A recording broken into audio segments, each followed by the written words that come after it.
Mummy, હા. દવા પીધી તમે? ના. મને ખબર જ હતી તમે દવા નહીં જ પીધી હોય. હું લઈને જ આવી હતી. લો દવા પી લો ફટાફટ. ભૂલી જાઓ છો. નથી પીવાની ઈચ્છા. શું નથી પીવાની? અત્યારે જ પી લો. ચલો ફટાફટ મારી સામે જ. પછી ખબર છે કે બીપી લો થઈ જાય, ચક્કર આવે. લો.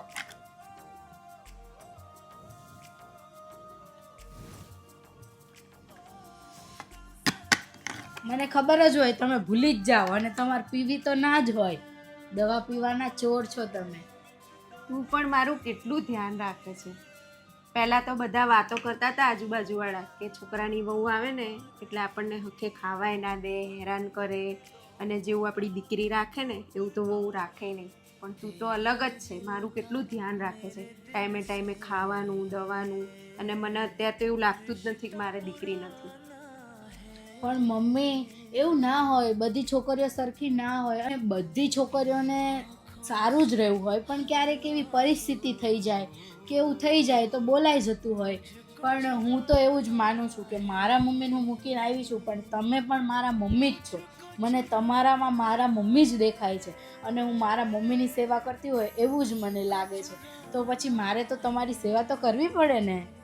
સાચી વાત છે.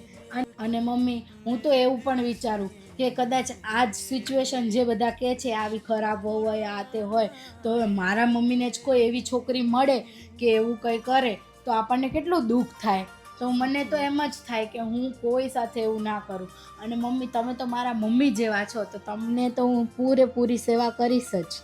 સાચી વાત છે. બધા એવું કહે છે કે ઘડપણનો સહારો સારો દીકરો કહેવાય, પણ હું તો એવું કહું છું સારો દીકરો તો કહેવાય જ, પણ સારી વહુ કહેવાય. પહેલાં તો ઘડપણનો સારો દીકરો તો કામ ધંધે ગયો હોય, ઘરે ધ્યાન તો વહુ જ રાખે છે ને, એટલે આપણા સાચો ઘડપણનો સહારો તો સારી વહુ જ કહેવાય. Love you mummy.